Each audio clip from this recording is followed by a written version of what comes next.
Selamat datang. Terima kasih telah bergabung di sesi pertama VCA dengan topik pendanaan iklim. Kami senang sesi ini kembali berlangsung. Ini merupakan sesi perkenalan terkait pendanaan iklim, VCA, dalam rangka VCA dan juga mekanisme pendanaan iklim global. Jadi sekedar informasi teknis terkait sesi ini. Pertama, pastikan bahwa Zoom Anda mencantumkan nama dan organisasi Anda. Kalau Anda bergabung dari tautan lain, maka tolong diklik 3 titik di samping nama dan pilih rename dan masukkan nama Anda dan nama organisasi Anda. Kemudian sapa kami, informasikan Anda dari mana di kotak chat. Pastikan juga selama sesi Anda mematikan mikrofon sampai Anda memilih virtual hands untuk menyampaikan pendapat. Silakan juga masukkan pertanyaan dalam kotak Q&A. Nanti akan diterjemahkan oleh juru bahasa atau kami juga mencoba untuk menerjemahkannya. Anda ada respons, silahkan juga masuk ke kotak chat. Atau kalau Anda ingin itu didiskusikan, silahkan pilih raise virtual hands. Dan hari ini ada bantuan penerjemahan dalam bahasa Inggris, Spanyol, Prancis, Portugis, dan bahasa Indonesia. Silahkan pilih interpretation di bagian bawah layar Anda dan pilih kanal interpretation yang Anda ingin dengarkan, apakah bahasa Spanyol, Portugis, atau bahasa Indonesia. Dan kalau Anda ingin mendengarkan bahasa Inggris, tetaplah berada di channel bahasa Inggris. Karena saat Anda berada di situ, Anda akan hanya mendengar bahasa Inggris. Kalau Anda memilih floor, Anda hanya akan mendengar audio dari ruang utama. Kalau Anda membutuhkan dukungan teknis, silakan hubungi saya atau rekan saya dari SSN.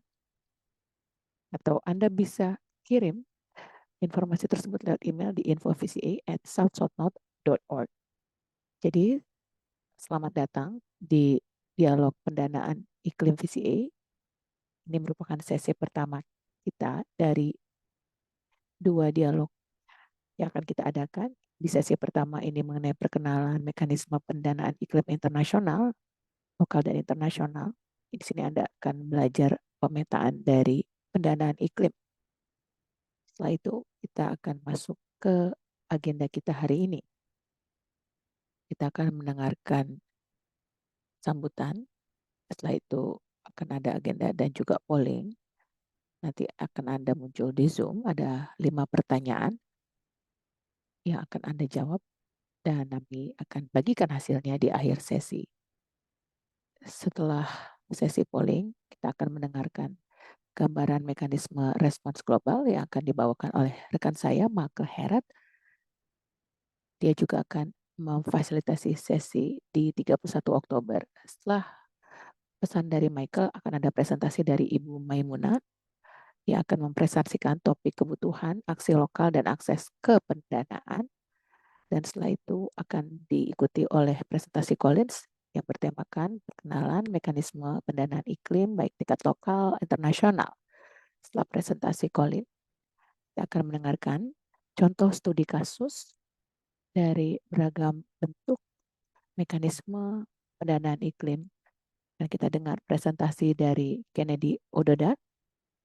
Semoga saya menyebutkan namanya dengan benar. Silakan revisi kalau salah. Setelah itu kita juga akan dengar begini dari Johanna. Setelah sesi mereka akan masuk kita ke dalam sesi tanya jawab selama 30 menit dan kami akan mencoba mengupayakan menjawab pertanyaan Anda sebaik mungkin. Tapi sebelum sesi berakhir, kalau misalnya Anda ada pertanyaan, silahkan masukkan pertanyaan Anda dalam kotak chat. dan kami akan coba respon dan setelah itu akan ada sambutan penutup ya. Dan kita akan mengakhiri sesi kita. Sekarang saya akan memulai polling kita.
Terima kasih atas kepesertaan Anda. Saya akan membagikan hasil pollingnya.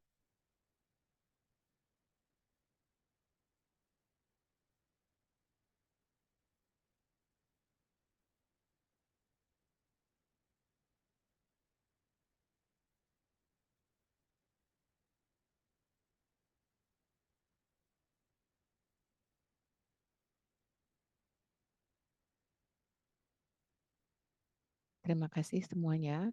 Saya lihat banyak dari Anda menjawab pertanyaan dengan cukup familiar dengan topiknya, tapi masih ada ruang untuk bertumbuh. Dan saya berharap sesi ini akan menumbuhkan pengetahuan Anda mengenai topik ini. Tanpa berpanjang lebar, saya akan menyerahkan sesi ini kepada Michael untuk memulai presentasinya. Terima kasih Leseho. Selamat datang semuanya dari semua belahan dunia. Selamat pagi, siang.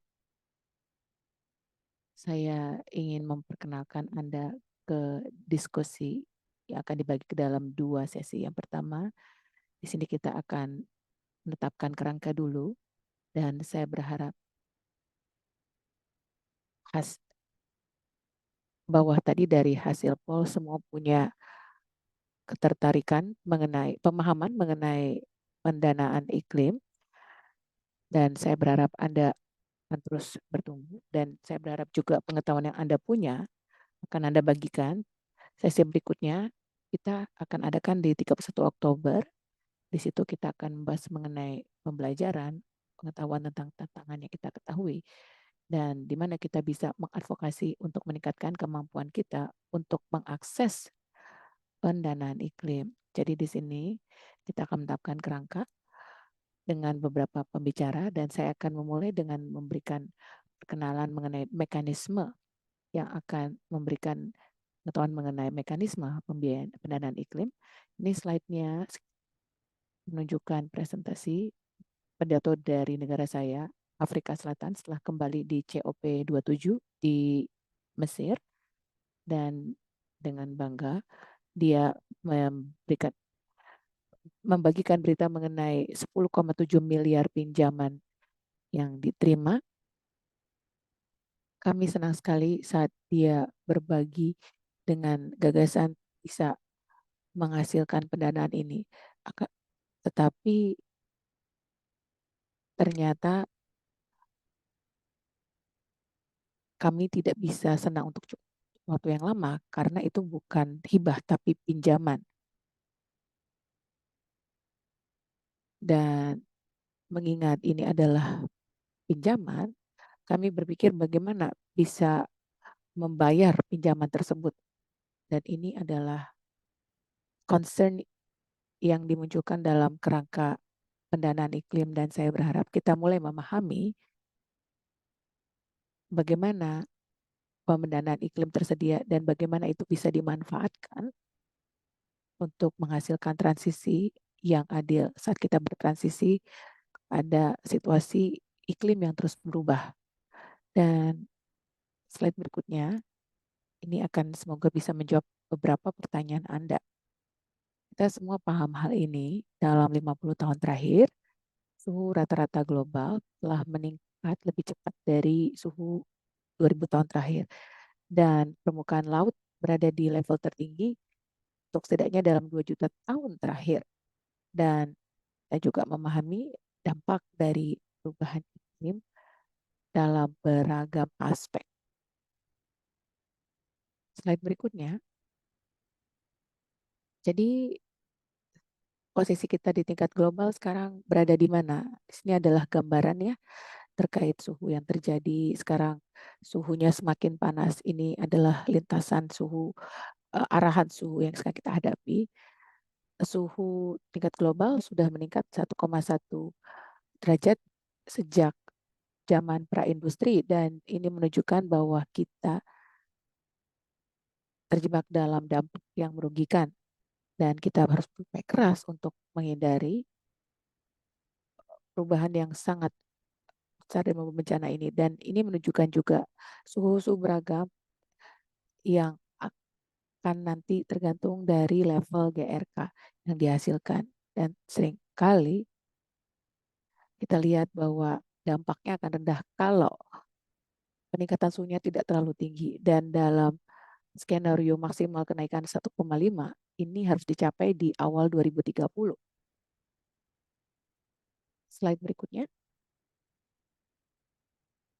Jadi peningkatan 1,5 derajat ini tentu akan tetap berdampak besar dan akhirnya dampaknya akan bermultiplikasi saat suhu semakin panas. Itu kita harus memangkas emisi dan perlu adanya kebijakan dan aksi untuk membatasi emisi. Tapi yang paling penting adalah kita mengunci level adaptasi terkait perubahan iklim tersebut di tingkat yang akan kita dengar dari Maimunah, Ibu Maimunah, mengenai bagaimana implementasi dan adaptasi tersebut. Dan mengingat semakin meningkatnya proses global dan dampak iklim, Perjanjian Paris adalah momen bersejarah yang dicapai di 2015, dan saat itu pemimpin negara berkomitmen untuk mengurangi GRK dan memastikan kenaikan suhu di bawah 2 derajat dan memastikan kenaikannya tidak lebih bahkan dari 1,5. Dan juga ada beberapa aspek dari Perjanjian Paris yang mencoba untuk menjawab isu perubahan iklim, termasuk basis ilmiah dan literatur yang semakin meningkat terkait hal ini, dan juga terkait pengalihan finansial untuk mengambil aksi di tingkat yang berterima. Slide berikut. Tapi salah satu prinsip mendasari Perjanjian Paris adalah tanggung jawab bersama, tapi bersifat disesuaikan, yang didasarkan pada berapa banyak emisi yang telah dihasilkan selama ini, dan penyebab dari perubahan iklim itu perlu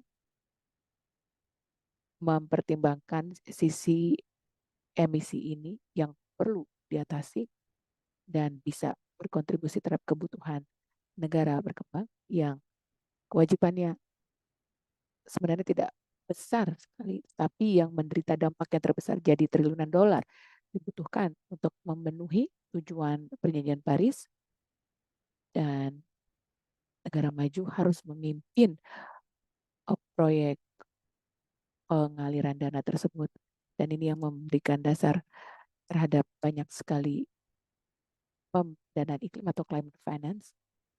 Dan ini adalah istilah yang kita sering dengar nanti, apalagi dari Collins, presentasinya di sesi hari ini. Slide berikutnya.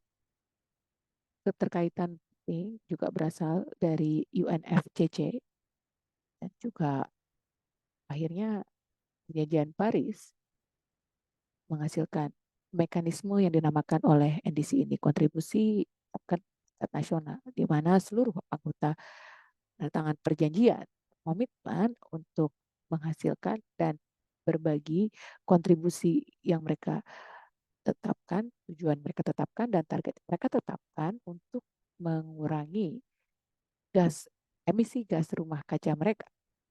Tapi tujuan adaptasi mereka dan bagaimana itu membantu resiliensi terhadap dampak iklim. Jadi ini dirumuskan dalam NDC yang akan bersifat penting dalam diskusi perubahan iklim dan pendanaan iklim. Apa? Karena banyak sekali dari pendanaan iklim yang bisa diakses perlu dialokasikan untuk menjawab masalah-masalah yang masuk dalam prioritas NDC, dan maka dari itu istilah ini akan terus muncul selama diskusi kita. Dan NDC ini adalah mekanisme kebijakan pusat yang harusnya disebarkan, harusnya masuk dalam proses pengembangan kebijakan dan perencanaan negara melalui misalnya contohnya rencana adaptasi nasional yang dirancang oleh suatu negara yang merincikan dengan lebih detail dibandingkan NDC mengenai adaptasi yang dibutuhkan oleh suatu negara dan mitigasi yang perlu dilakukan dan alokasi pendanaan untuk menghasilkan mitigasi itu di mana, di seluruh sektor yang terdampak oleh perubahan iklim. Jadi tentu saja ada bagian-bagian dalam rencana ini yang berkaitan dengan sumber daya air, dan sektor pendapatan dan lain. Tapi akhirnya NDC ini harus bisa mengsertakan kerangka adaptasi tingkat lokal dan juga memiliki kerangka perencanaan tingkat kota. Maka perubahan iklim dibahas dalam kerangka kebijakan nasional dan turun sampai di tingkat akar rumput.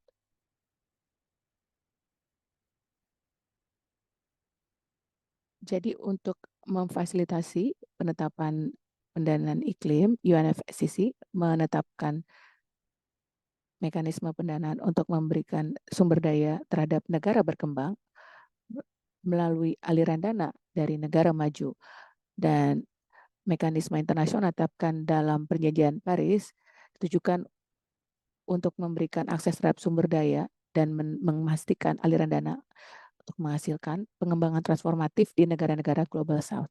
Tetapi mekanisme internasionalnya cukup kompleks dan masih berubah, maka ini menghadirkan tantangan terkait memahami fungsi dan dapat menetapkan pengaturan yang dibutuhkan di tingkat nasional dan tingkat daerah yang akhirnya membuat pendanaan ini bisa cocok untuk skala yang berbeda, misalnya di tingkat lokal.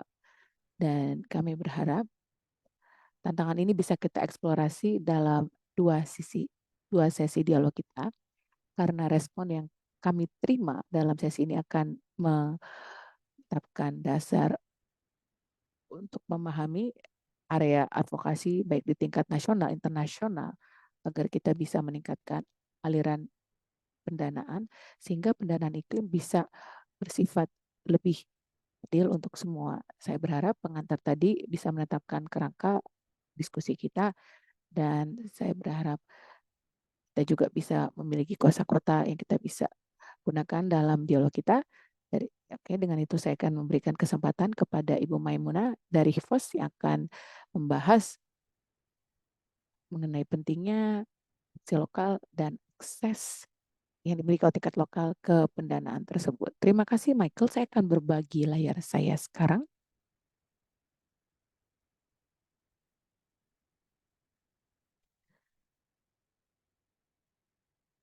Apakah presentasi saya sudah terlihat?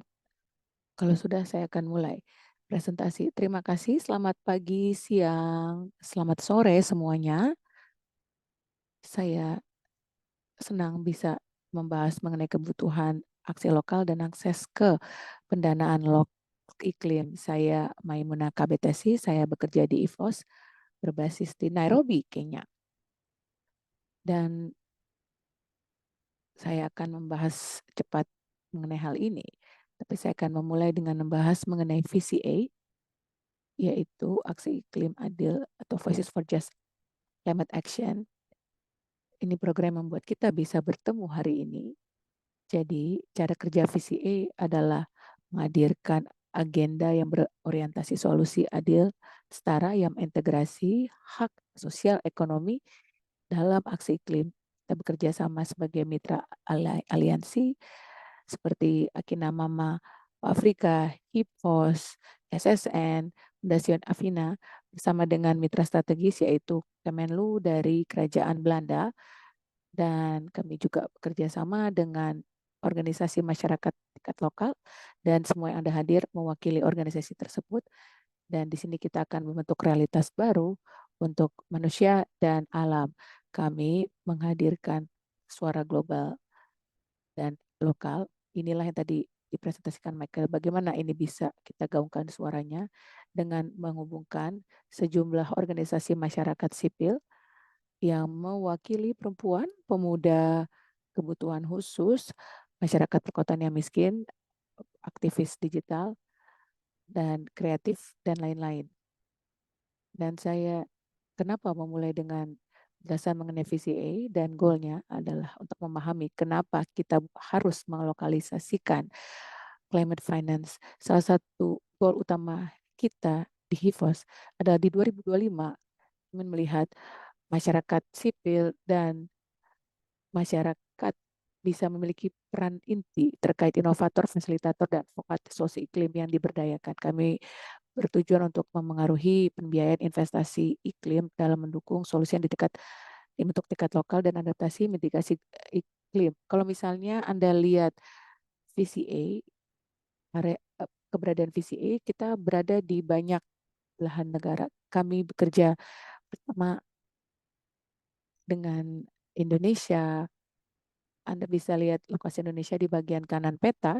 Setelah itu di Afrika kami di Kenya, Indonesia, di Amerika Latin kami ada di Brazil, Bolivia, Paraguay, dan kami juga ada di Belanda, dan kami juga bekerja di tingkat global. Jadi di seluruh negara ini dan seluruh negara ada keberagaman pengalaman dan realitas yang dihadapi oleh negara yang terdampak terkait dengan dampak perubahan iklim. Jadi di sini saya akan berbagi beberapa contoh di layar, tapi masih banyak contoh lainnya. Di bagian kiri Anda melihat seseorang di Zambia, bagian bawah perempuan yang berada di Kenya, kemudian di bagian kanan atas perempuan di Indonesia, di bagian kanan bawah adalah petani dari Uganda. Jadi kami belum ada di Uganda, kami punya foto ini. Saya ingin menunjukkan bahwa berkaitan dengan adaptasi, tidak ada yang namanya solusi yang berterima untuk semua. Solusinya itu harus disesuaikan berdasar karena sosial, lingkungan, budaya berbeda. Dan misalnya realita di perempuan Kenya mungkin beda dengan petani desa, misalnya bahkan di Kenya Timur. Karena lingkungan Kenya juga berbeda. Jadi kalau misalnya Anda lihat masyarakat adat yang memiliki pengetahuan lokal, banyak sekali realitas yang kita harus rekognisi. Misalnya berkaitan dengan apa yang dimaksudkan oleh perubahan iklim terkait dengan dampak dan solusi. Dan mengapa kita mengedepankan solusi yang tingkat lokal? Karena kita memastikan bahwa ini bersifat ransom terhadap masyarakat. Si ingin memimpin LLS, kita juga ingin menghasilkan narasi bersama bahwa LLS memang sulit untuk didanai karena sulit untuk bisa mengidentifikasi mana yang bisa dikembangkan, mana yang tidak bisa dikembangkan, terutama yang berkaitan dengan solusi adaptasi. Ini tantangan yang kami lihat dari negara yang memiliki VCA di situ. Kita lihat bagaimana pendapatan terdampak, kita lihat bagaimana masyarakat menderita karena perubahan iklim, karena itu diperlukan adaptasi bagi mereka. Tapi juga ada narasi mengenai, sulit untuk bisa mendanai proyek tersebut. Tetapi solusi tingkat lokal ini telah terbukti efektif secara luas. Karena itu loh, kita perlu solusi yang tepat bagi masyarakat lokal. Kita juga perlu kita perlu mempertimbangkan solusi yang tingkat lokal, tapi juga mengenai kepakaran tingkat lokal. Karena itulah divisi E. Kita paham bahwa secara tradisional banyak sekali pengetahuan tradisional, pengetahuan masyarakat adat yang dimiliki oleh masyarakat ini yang telah kami pelajari dari generasi ke generasi banyak diabaikan oleh pendonor dari Climate Finance. Tapi di sini kita ingin menyoroti, bukan hanya mengintegrasikan pengetahuan asli untuk diharuskan dalam solusi. Karena itu kami bekerja sama dengan masyarakat. Ada banyak contoh mengenai bagaimana kami mengimplementasikan solusi tersebut. Dan jadi waktu kami bekerja dari sisi masyarakat adalah pusat dari kegiatan kita, maka kita akan memiliki solusi yang bekerja atau bermanfaat bagi masyarakat tersebut. Terakhir, solusi tingkat lokal ternyata membawa keuntungan sosial ekonomi bagi masyarakat. Kenapa? Karena solusinya itu berdasarkan realitas dan pengetahuan masyarakat, alih-alih asumsi yang telah dibuat oleh mereka yang tidak ada dalam masyarakat tersebut, atau realitasnya tidak mereka alami dalam kehidupan mereka. Dan sisi lain mengenai solusi yang di tingkat lokal adalah ini yang paling memberikan manfaat bagi kelompok yang paling termarginalisasi terkait dampak dari perubahan iklim. Banyak yang menderita dampak yang lebih buruk daripada masyarakat lain. Dan karena itulah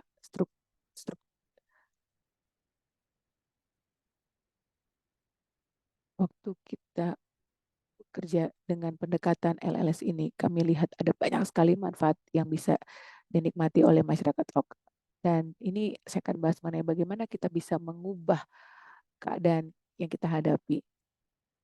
Ini ada financing model atau model pendanaan, tapi ternyata tidak benar-benar memenuhi kebutuhan masyarakat yang paling termarginalisasi, masyarakat adat, dan mekanisme pendanaan iklim seringkali berasal dari north atau negara di north, utara ke selatan, dan ini menghasilkan barrier atau hambatan karena mereka di tingkat lokal tidak memiliki kelompok yang terorganisir untuk mengakses pendanaan tersebut. Jadi bagaimana kita mengubah realita ini? Pertama, kita perlu memikirkan mengenai penciptaan dan jika dibutuhkan, misalnya mekanismenya sudah ada, perlu ada dukungan terhadap mekanisme untuk bisa melihat adanya pendanaan partisipatif.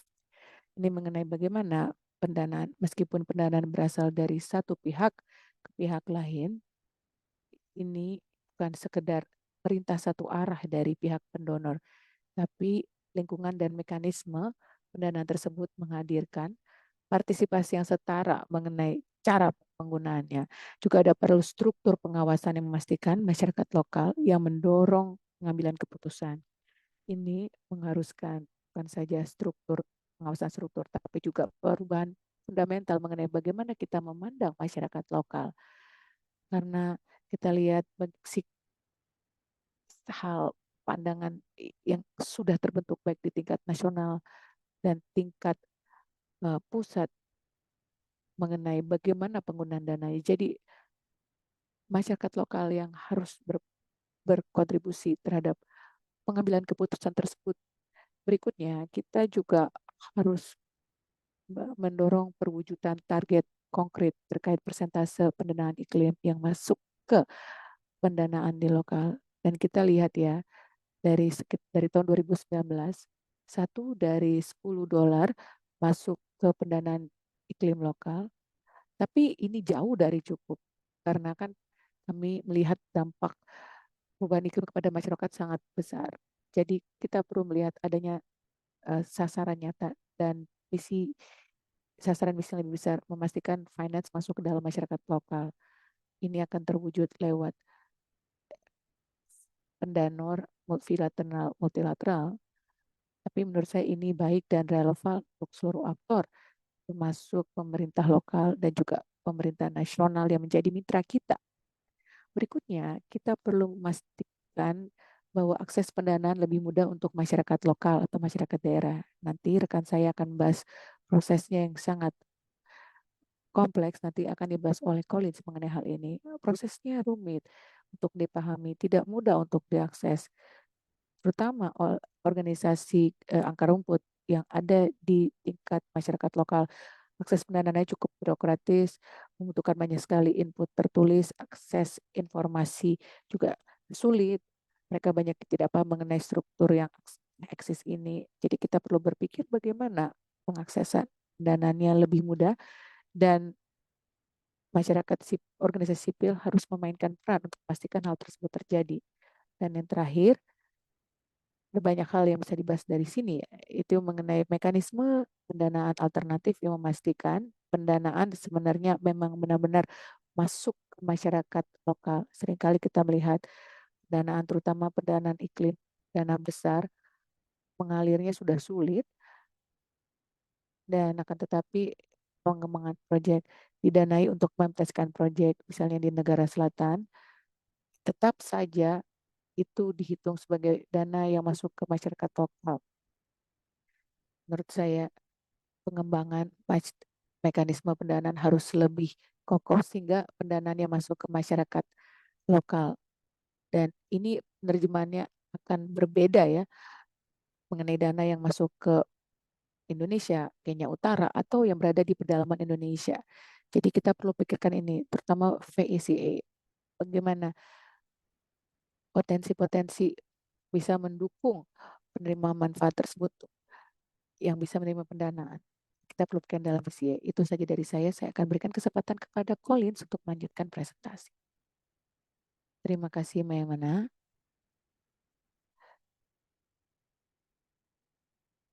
Di sini saya ingin menyoroti faktor-faktor utama terkait pentingnya membuat plan finance dapat diakses. Kita perlu memaksimalkan pengetahuan lokal dan kepakaran lokal untuk menghindari adaptasi yang salah. Kita ingin membuat dampak yang bermanfaat terkait beberapa tantangan, kemajuan yang Anda hadapi untuk bisa mengatasinya cukup luar biasa, terutama terkait tantangan dalam mengakses pendanaan iklim. Kita tidak sabar untuk mendengar tantangan yang Anda hadapi, terutama dari stakeholder yang Anda harapkan bisa mengimplementasikan solusinya. Ini kita akan bahas di akhir bulan, tapi kita akan lakukan berdasarkan studi kasus yang kita dengar hari ini. Jadi saya berharap Anda tetap bertahan sampai akhir sesi, karena kita berharap untuk bisa membongkar lagi tantangan-tantangan itu dalam sesi berikutnya. Dengan itu saya akan berikan kesempatan kepada Colin untuk membahas dengan lebih detail mengenai mekanisme pendanaan iklim. Terima kasih, Michael. Saya akan memunculkan presentasi saya di layar.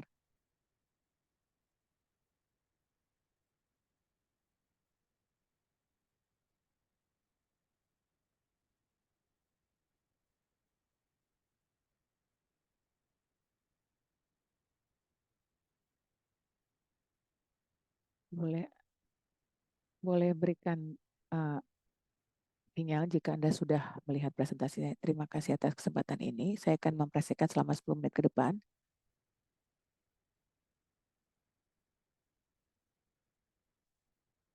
Jadi yang kita ingin presentasikan adalah mengenai mekanisme baik tingkat lokal maupun internasional mengenai mengakses pendanaan iklim untuk aksi iklim di lingkungan kita. Ini instrumen yang kita sudah pahami, tapi jika ada pertanyaan mengenai hal ini,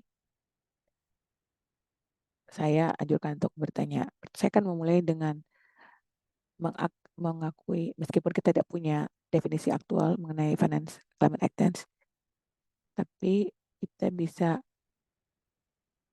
mengacu kepada definisi yang sudah ditetapkan dalam konvensi di Perjanjian Paris.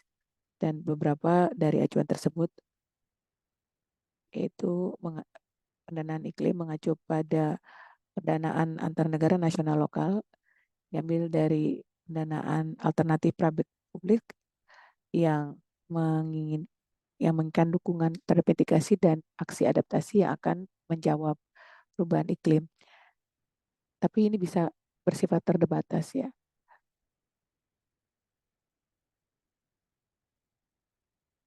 Terkait. Jadi ini membentuk diskusi yang kita akan miliki terkait pendanaan iklim. Kita juga ingin mengakui bahwa sesuai dengan yang dibentuk dalam konvensi, developed country dapat memberikan pendanaan untuk negara berkembang untuk aksi iklim. Tentu ada definisi tambahan ya, selain dari definisi Perjanjian Paris, negara maju mendorong negara berkembang, tapi mereka mengakui kebutuhan untuk memobilisasi pendanaan iklim untuk menghasilkan aksi iklim, tapi kita juga perlu mengacu definisinya kepada beberapa pasal, terutama pasal 2 ayat 1 yang merupakan prinsip pemandu untuk mengetahui apa itu pendanaan iklim dan apa yang bukan merupakan definisi pendanaan iklim. Jadi pendanaan iklim harus sejalan dengan emisi rendah. Di sini kita untuk mendekonstruksi apa yang masuk ke dalam pendanaan iklim dan mana yang bukan. Yang pada intinya pendanaan iklim harus konsisten dengan definisi atau panduan pasal 2.1. Jadi mendukung implementasi UNVC konsisten dengan jalur pengembangan emisi rendah. Tapi juga baik untuk melihat bahwa pendanaan iklim harus juga sejalan dengan pasal 3 dari perjanjian, yaitu mendukung pihak yang sedang mengembangkan dalam mengimplementasikan perjanjian baru. Jadi ada diskusi mengenai pencapaian goal bersama dan apakah. Jadi itu saja dari saya, dan nanti saya akan menjawab apa-apa saja yang ingin Anda tanyakan dalam sesi tanya jawab terkait pendanaan untuk menghadapi risiko bencana. Saya tahu bahwa seringkali kita menggunakan mekanisme secara khusus, tapi jelas dalam invensi untuk mendukung apa itu mekanisme pendanaan, yaitu melalui developing parties yang menerima pendanaan yang penting untuk aksi iklim. Maksudnya di sini pihak adalah negara. Jadi terkait definisi dalam pasal 11 konvensi, mekanisme penetapan dari sumber daya finansial pada negara berkembang berdasarkan basis mekanisme konsensi atau hibah termasuk transfer teknologi. Jadi grant atau hibah bisa menjadi mekanisme alur pendanaan tersebut atau pinjaman konsesi. Pasal juga menjelaskan bahwa mekanisme finansial harus berfungsi di bawah panduan dan harus bisa dipertanggungjawabkan pada negara-negara yang mengikuti konferensi yang dapat menetapkan kebijakan, prioritas, dan kriteria untuk bisa mengakses dana tersebut yang berkaitan dengan konvensi untuk memfasilitasi ketentuan dari pendanaan iklim. Konvensi menetapkan mekanisme finansial untuk menyediakan sumber daya finansial terhadap negara berkembang. Mekanisme finansial juga bisa sejalan dengan protokol Kyoto dan juga perjanjian Paris. Jadi telah menetapkan apa itu mekanismenya, kita perlu menyebutkan juga mengenai hal ini. Seperti yang tadi disampaikan oleh presentasi Maimunah mengenai aksi lokal dan akses ke pendanaan iklim. Kita tahu bahwa dampaknya semakin dirasakan oleh masyarakat lokal. Dan masyarakat ini membutuhkan, dan masyarakat lokal ini membutuhkan sesuatu yang bisa diprediksi. Mereka perlu dana iklim yang bisa diakses untuk bisa memenuhi kebutuhan mereka, juga untuk melakukan hal-hal yang terkait dengan aksi iklim. Jadi ini model sudah ditetapkan oleh tingkat internasional mengenai apa itu mekanisme akses pendanaan iklimnya. Jadi ini kita lihat adanya mekanisme pendanaan iklim lokal yang telah ditetapkan untuk bisa menjawab adaptasi mitigasi tingkat lokal subnasional atau daerah. Jadi misalnya pemerintah tingkat LDC atau negara yang paling tidak berkembang atau negara berkembang harus bisa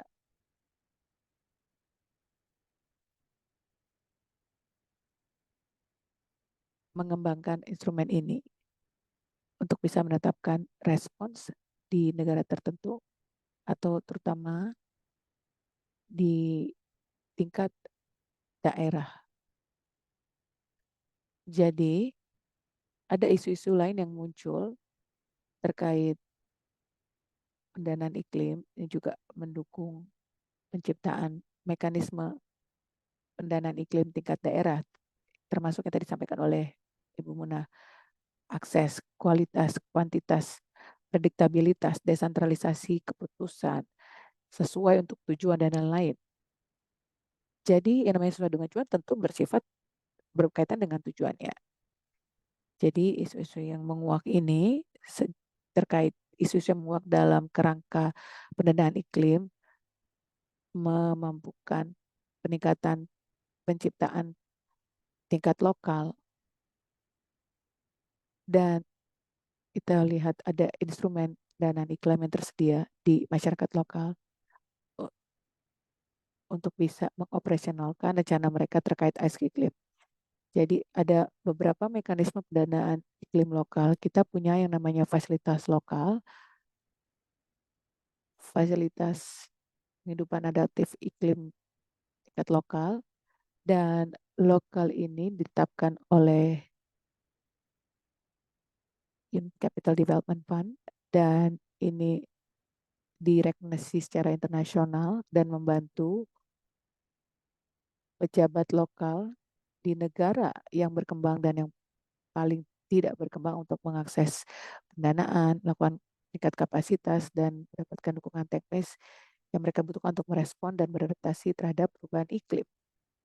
Jadi ini sebuah contoh dari mekanisme pendanaan iklim tingkat lokal. Kita lihat banyak sekali, banyak yang menyebutkan ini sebagai bencana adaptasi, dan ini direkomendasi oleh masyarakat internasional. Tapi selain itu, di sisi tingkat pemerintah yang akan dibahas oleh Kennedy adalah kita punya yang namanya mekanisme pendanaan perubahan iklim kabupaten atau CCF. Ini ditetapkan oleh pemerintah Kenya yang bertujuan untuk mendukung adaptasi dan aksi resiliensi di kabupaten Kenya. Ini berdasarkan lokal, dan saat ini ada proyek yang masuk dalam kerangka pendanaan solusi yang dipimpin tingkat lokal, dan gagasan pendanaan mekanisme CCCF ini adalah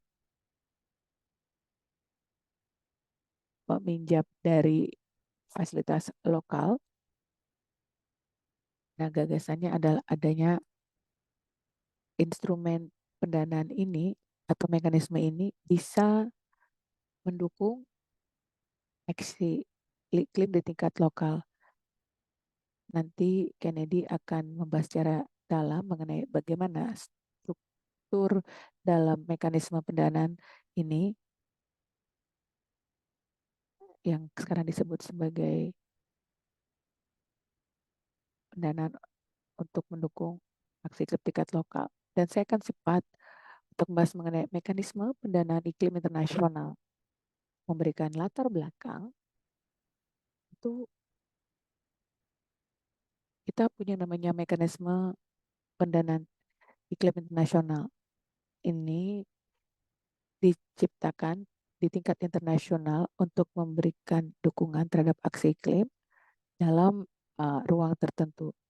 Ini perlu disebutkan bahwa hal-hal kunci dalam mekanisme internasional ini adalah bentuknya adalah hibah atau pinjaman konsensi atau bentuk-bentuk lain, tergantung dari jenis pendanaannya. Kalau Anda membahas misalnya grant atau hibah, ini adalah mekanisme yang didasarkan pada proyek dan tidak perlu ada pembayaran kembali. Jadi mekanisme pendanaan ini didapatkan dari GCF. Pinjaman konsesi juga berasal dari GCF. Dan mengapa ada jenis pinjaman konsesi adalah supaya ada investor dari sektor privat untuk bisa mengucurkan pinjaman untuk membiayai aksi iklim di Global South.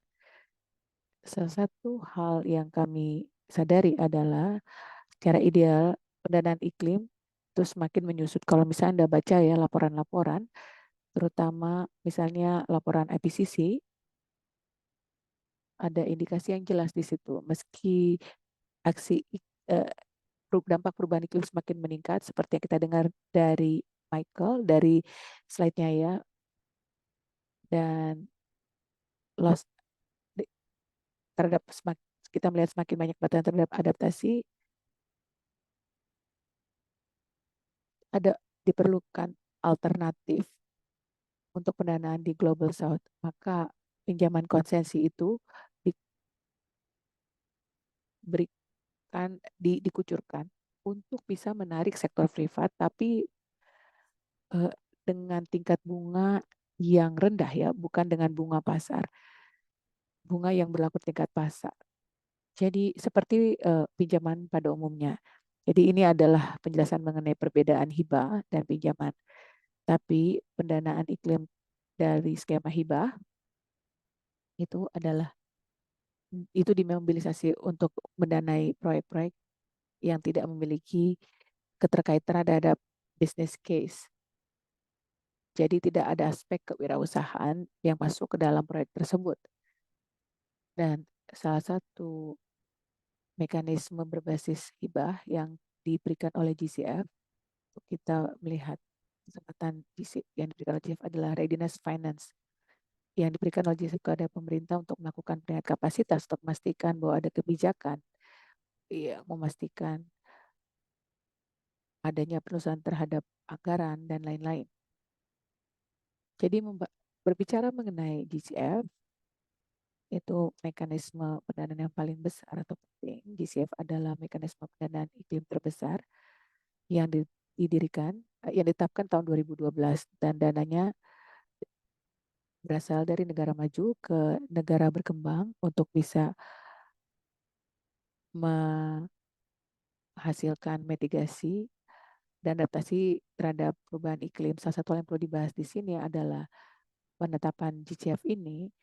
Kita tahu ya bahwa harusnya bisa melakukan pendanaan dengan skema 50-50, tapi kita lihat bahwa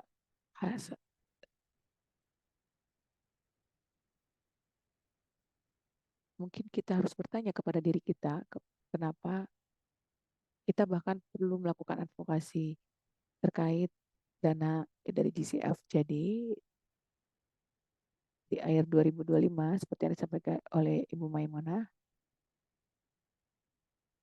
GCF bisa memiliki uh, aliran dana yang seimbang baik untuk skema adaptasi maupun mitigasi. Baiklah, jadi perlu juga disampaikan bahwa GCF memiliki 4 kategori proyek. Jadi ini semua bergantung pada ukuran proyek tersebut. Saya tidak akan bahas dalam mengenai hal ini. Ini tergantung dari besarnya proyek yang dimintakan, pendanaan yang dimintakan. Jadi ada 4 ukuran proyek dalam GCF. Yang pertama adalah kategori mikro. Jadi untuk proyek yang pendanaannya di bawah 10 juta dolar dan proyek ini melalui proses penyetujuan yang cukup sederhana dan seringkali ini yang terjadi kalau misalnya Anda pergi ke beberapa tempat, mereka dengan mudah bisa memberikan persetujuan. Dan juga ada proyek dalam skala kecil yang membutuhkan pendanaan 10 sampai 50 juta. Saya tidak bilang bahwa proses persetujuannya berdasarkan ukuran proyek atau berdasarkan jumlah yang Anda mintakan, tetapi juga ada sisi-sisi seperti standar pengawalan terkait dengan ESG atau tata kelola lingkungan dan sosial. Dan GCF berharap proyek yang dananya dimintakan oleh negara bisa mengikuti syarat-syarat persetujuan dan kemudian ada proyek berskala 50 sampai 250 juta dan tentu saja ada proyek yang memiliki skala pendanaan lebih dari 250 juta. Dan mengapa kita mendiskusikan hal ini mengenai ukuran proyek yang akan didanai oleh GCF? Kita tahu bahwa berdasarkan jumlah yang dimintakan, proses persetujuannya bisa sangat panjang dan cukup kompleks. Ini yang dialami oleh Kenya dan Namibia. Kita tahu ya bahwa Namibia ini memiliki banyak sekali proyek-proyek yang memerlukan pendanaan GCF. Tapi kalau Anda lihat size atau ukuran proyek di misalkan pendanaan berbeda dari ukuran pendanaan yang dimintakan oleh Kenya terkait skala dan siapa yang berhasil mewujudkan proyek berdasarkan penilaian GCF bisa jadi mendapatkan tambahan dibanding dari dana yang dikucurkan oleh GF ke negara lain. Tetapi penting juga untuk disampaikan bahwa selain dari besarnya proyek, GCF memiliki kebijakan pengarusutamaan gender, mengarusutamakan gender dalam pendanaan iklim tersebut. Ini terkait struktur GCF, mengingat ini merupakan mekanisme pendanaan terbesar, kita perlu membahas lebih dalam, mengerti mengenai hal ini lebih dalam, sehingga kita punya pemahaman mengenai siapa melakukan apa dalam GCF, sehingga kita bisa berinteraksi dalam skema GCF, dan kita juga mengetahui langkah seperti apa yang perlu kita ambil. Tapi di tingkat COP ada panduan yang diberikan kepada GCF, dan setelah itu Anda bisa ikuti negosiasi yang melalui proses yang disyaratkan oleh GCF. Dan kenapa ada panduan ini? Supaya para negara anggota ini bisa menyelaraskan praktiknya atau operasinya dengan GCF. GCF juga memiliki dewan ya di situ yang merupakan mereka yang berperan penting dalam pengambilan keputusan baik terkait kebijakan, akreditasi dan pengajuan proyek dan peserta proyek. Juga ada sekretariat GCF. Dalam GCF juga ada unit evaluasi independen, tapi itu kita bisa bahas di hari lain seperti yang disampaikan oleh Michael. Tapi untuk dewan-dewan ini penting untuk kita pahami di tingkat nasional, GCF ingin untuk bisa menerapkan prioritas yang dianggap penting tingkat negara, tergantung dari negara asal Anda, mungkin yang akan korespondensi dengan GCF adalah Kementerian Keuangan atau Kementerian Lingkungan, tapi kontak atau narah hubung adalah bendahara negara. Mereka juga yang akan endorse atau memberikan rekomendasi mengenai badan-badan yang bisa yang diakreditasi oleh GCF. Dan sebelum masuk ke dalam konsep Anda harus dilihat dulu oleh otoritas tingkat negara supaya Anda bisa mendapatkan surat tidak keberatan ya, atau letter of action. Kita juga memiliki banyak entitas dan memiliki entitas yang diakreditasi. Jadi ini mereka yang mendapatkan pendanaan bisa menselesaikan proyek. Juga ada mereka yang mengajukan proposal ke GCF dan entitas yang melaksanakan itu dekat dengan entitas yang melakukan eksekusi juga bekerja langsung dengan masyarakat. Jadi tingkat masyarakat salah satu hal yang perlu dekat dengan kita adalah executing entities sehingga mereka memenuhi kebutuhan dan prioritas masyarakat alih-alih hanya menciptakan proyek. Selain GCF, kita juga memiliki Global Environment Facility yang memiliki juga peran-peran untuk negara berkembang untuk memprioritaskan aksi-aksi lingkungan yang dapat mendorong kemaslahatan lingkungan global. Global Environmental Facility ini menjadi mekanisme pendanaan untuk 5 konvensi ya, terutama persetujuan multilateral tentang lingkungan, contohnya CBD, UNFCCC, Minamata Convention on Mercury, Stockholm Convention on Persistent Organic Pollutants atau POP, dan juga UNCCD. Jadi pendanaan untuk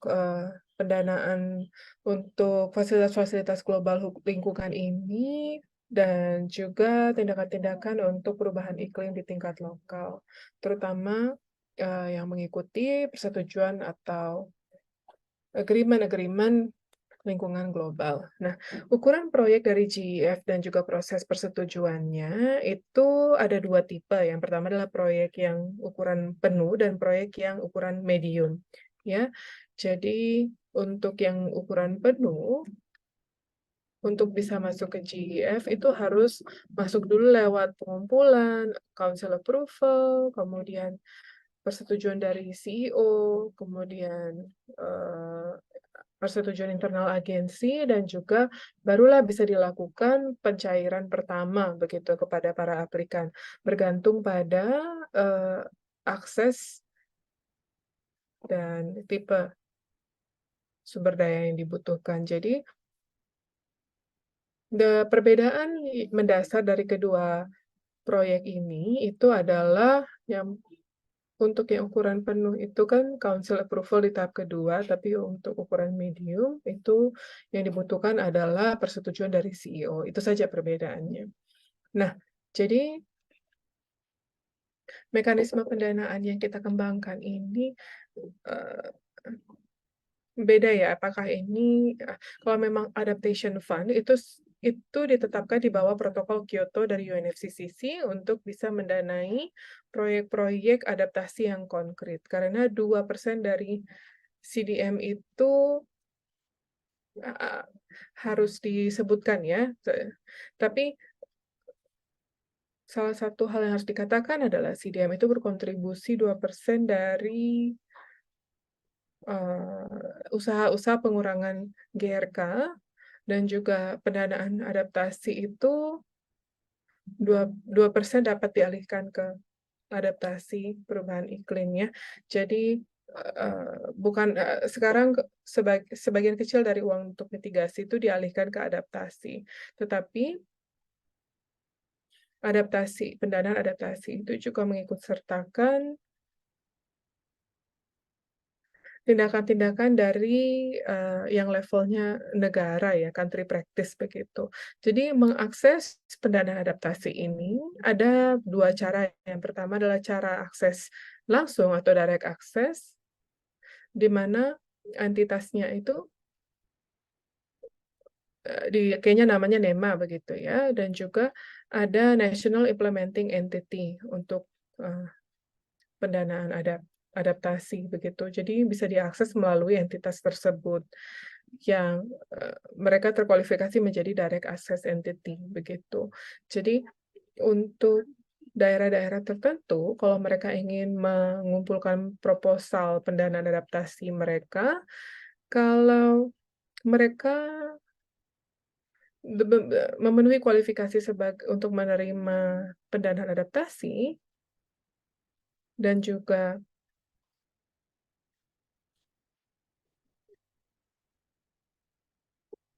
baik, jadi tapi ada juga cara pengaksesan yang dapat Anda gunakan juga, yaitu melalui Multilateral Implementing Entity atau MIE, begitu ya. Mereka dapat mengakses MIE ini agar dapat membantu memberikan akses terhadap pendanaan tindakan-tindakan adaptasi. Tetapi, baik NIE dan MIE ini keduanya harus bisa memenuhi standar-standar fidusiari yang ditetapkan oleh Adaptation Fund Board atau AFB. Mereka juga harus memastikan bahwa pendanaan, manajemen pendanaan mereka itu berintegritas, mereka juga harus bisa menjamin kapasitas institusional mereka itu cukup, mereka harus bisa memastikan bahwa mereka itu transparan, memiliki kemampuan untuk melakukan investigasi internal dan juga melakukan tindakan-tindakan anti korupsi, dan juga mereka mampu mengemban seluruh tanggung jawab yang diperlukan untuk mengakses dana tersebut. Nah, ini adalah project cycle-nya ya untuk adaptation fund atau pendanaan adaptasi. Jadi bisa kita lihat dari huruf A ya, kita mengumpulkan dulu proposal dari proyek atau program tersebut, menggunakan template, kemudian dilakukan screening, ada review, pengambilan keputusan, lalu pembuatan kontrak, barulah kemudian implementasi proyek, begitu. Jadi setelah itu harus mengumpulkan laporan dan juga evaluasi secara tahunan. Mungkin saya berhenti di sini dulu agar saya bisa berikan waktu bagi rekan saya. Baik, Collins, terima kasih banyak. Presentasi Anda luar biasa berguna ya untuk menggarisbawahi kompleksitas dari diskusi-diskusi pendanaan usaha iklimnya. Jadi kita memiliki mekanisme pendanaan lokal yang memang diluncurkan lewat institusi pemerintahan begitu ya, di mana pendanaan ini dapat keluar dari APBN atau bisa juga dari donor internasional, mungkin melalui sebuah skema tertentu begitu ya, antara sebuah negara maju dan negara berkembang, dan bisa kemudian diselipkan ke program-program pemerintahan dan dapat kemudian diakses secara tidak langsung oleh negara-negara di negara tersebut melalui institusi atau lembaga pemerintahan itu.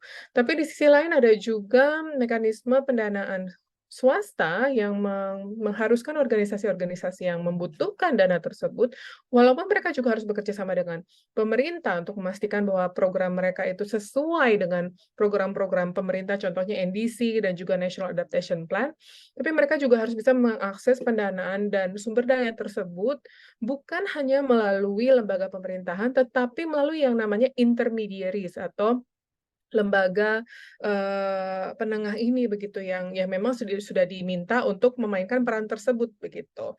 Dan sistemnya memang cukup kompleks begitu ya, di mana ukuran dari proyeknya itu, jadi bagaimana mereka dapat mengakses itu sangat bergantung juga dengan kapasitas dan juga kemampuan dan juga ukuran dari proyek, dan sekarang ada banyak sekali mismatch yang terjadi antara kedua ujung ini begitu ya. Tapi kalau saya bisa garis bawahi sedikit, seringkali kita nanti akan mendengar beberapa terminologi, contohnya accredited entity dan executing entity. Jadi dua institusi ini itu agak-agak berbeda dari sumber pendanaan iklim tersebut, dan juga ada beberapa mekanisme kompleks yang diperlukan agar dapat mengakses pendanaan iklim tersebut, begitu.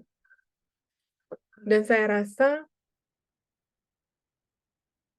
contohnya seperti GCF ya, mereka juga bisa melakukan proyek-proyek mikro senilai sekitar 10 juta US dollar, dan dalam dasar US dollar itu termasuk sebagai micro project ya. Jadi bagi institusi yang ingin mengakses dana tersebut, mungkin ya memang, langkah-langkahnya cukup kompleks, jadi hanya organisasi yang sudah bisa terhubung dengan mekanisme pendanaan iklim tertentu, contohnya GCF dan juga sudah memiliki track record begitu, memiliki mekanisme due diligence juga untuk membuktikan bahwa ya uangnya memang digunakan untuk, hal-hal yang tepat, hal-hal yang benar begitu. Jadi ada struktur multi level dulu sebelum sebenarnya dana tersebut bisa diakses oleh, organisasi garis rumput. Tapi agar kita bisa mendengarkan contoh-contoh konkret, mungkin kita bisa mendengar presentasi dari Kennedy yang akan menceritakan kepada kita tentang, sebuah mekanisme pendanaan lokal di Kenya. Ya, silahkan Kennedy, waktu dan tempat dipersilahkan. Baik, terima kasih. Mungkin saya bisa share screen saya dulu?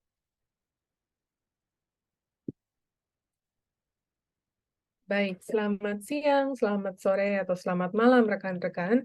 Nama saya adalah Kennedy Ododa.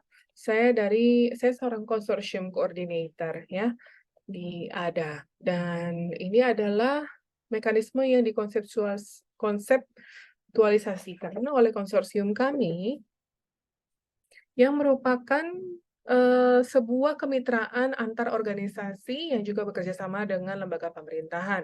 Jadi mekanisme forecasting itu digunakan untuk membangun mekanisme yang efektif dan akuntabel untuk ketahanan iklim di Kenya. Dan ini maksudnya adalah kita juga melibatkan entitas subnasional agar organisasi dapat mengakses pendanaan iklim dengan tujuan membangun ketahanan iklim dan juga mengurangi kerentanan terhadap perubahan iklim dengan cara yang lebih terkoordinasi dan efektif. Jadi, ada beberapa prinsip-prinsip umum yang didorong oleh komunitas dan juga melalui proses perencanaan yang menyeluruh, dan ini dapat membantu mendorong desentralisasi dan proses kemandirian di Kenya, di mana pendekatan ini kemudian berfokus kepada inklusivitas untuk memastikan bahwa prinsip-prinsip tata kelola yang baik dan juga eh, kami berfokus juga kepada investasi lokal atau solusi iklim di tingkat lokal yang dapat membantu komunitas, bukan hanya individu, begitu. Jadi mekanisme ini memang dirancang melalui kolaborasi antar aktor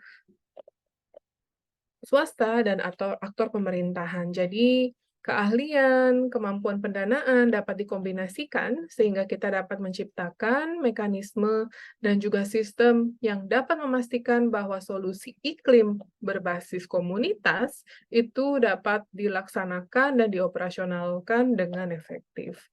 Jadi di Kenya ada juga kebutuhan untuk melakukan pengarusutamaan terhadap komunikasi iklim begitu ya, dan juga meningkatkan partisipasi publik ke dalam proses perencanaan pemerintahan.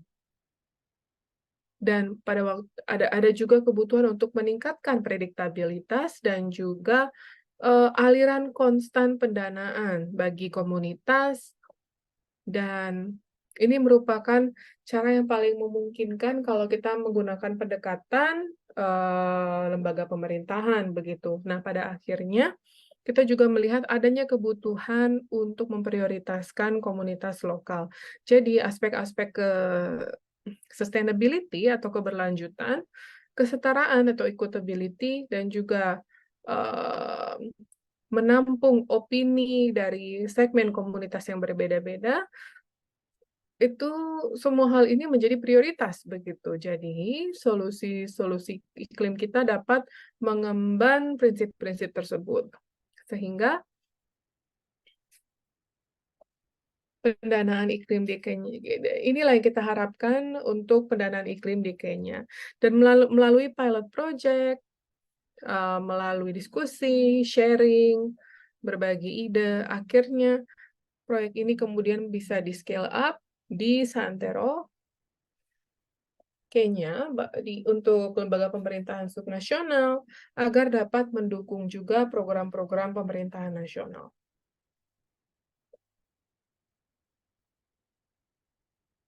Jadi, yang kami lakukan, sebenarnya,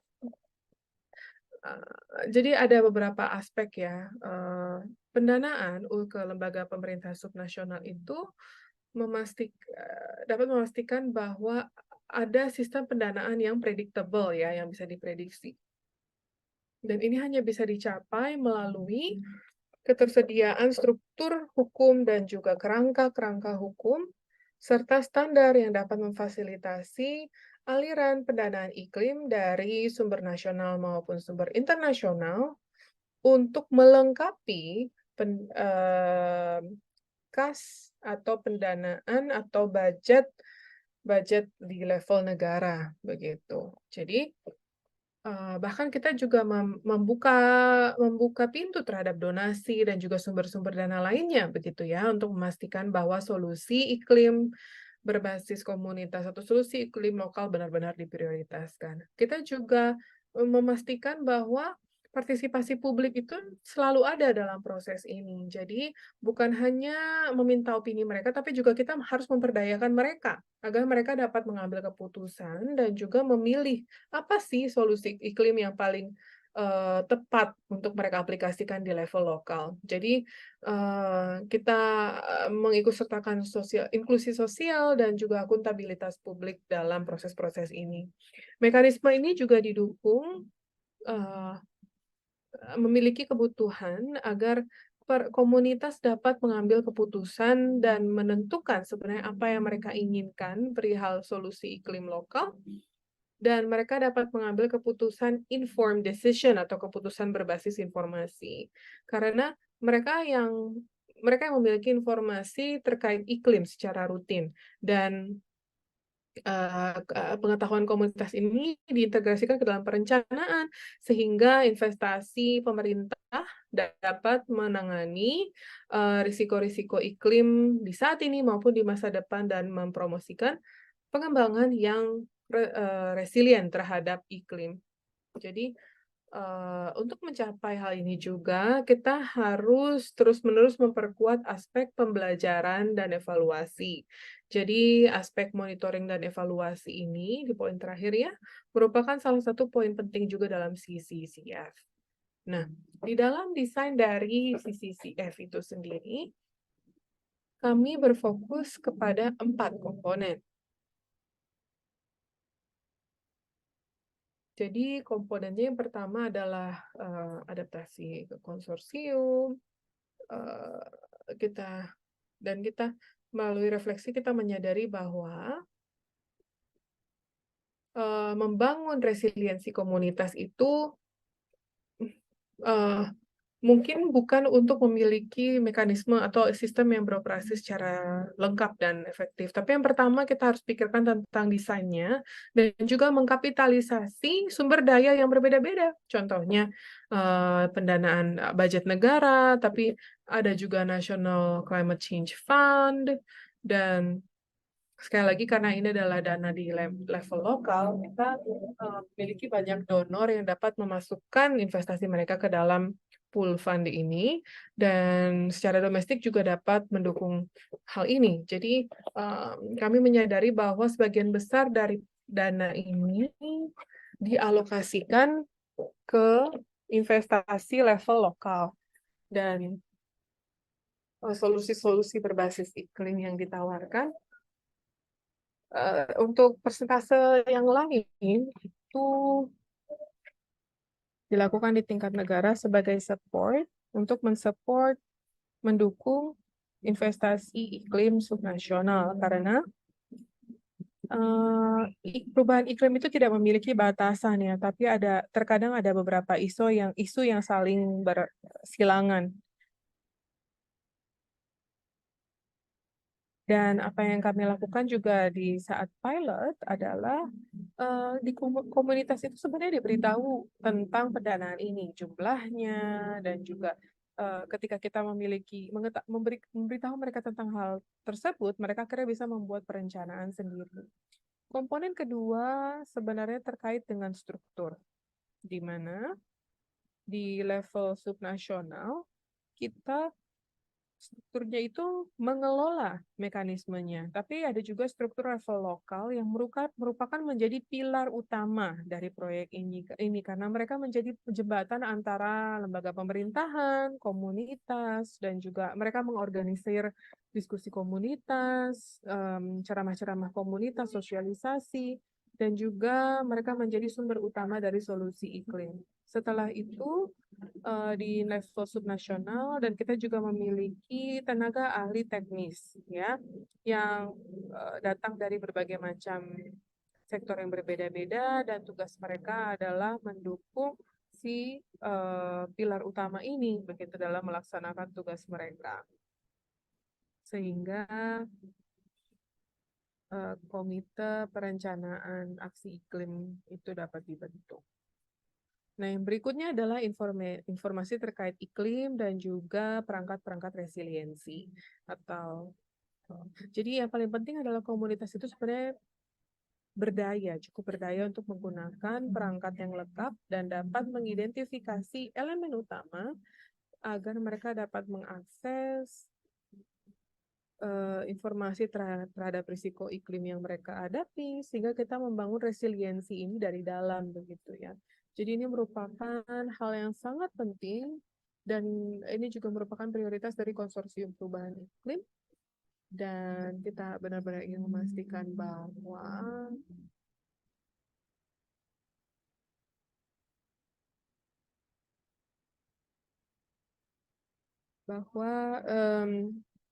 pendapat-pendapat tradisional maupun modern informasi iklim itu saling bertukar. Jadi ada struktur perihal bagaimana informasi yang dibutuhkan itu dapat mencapai komunitas, dan juga perihal bahkan kita memiliki Climate Information Service Center begitu ya untuk Kenya ya. Jadi, dan yang terakhir itu adalah proses monitoring dan evaluasi. Jadi partisipasi komunitas itu sangat dibutuhkan di sini sebagai bagian dari pembelajaran, karena komunitas belajar, berefleksi, dan juga menyesuaikan tindakan yang mereka ambil melalui proses seperti ini. Karena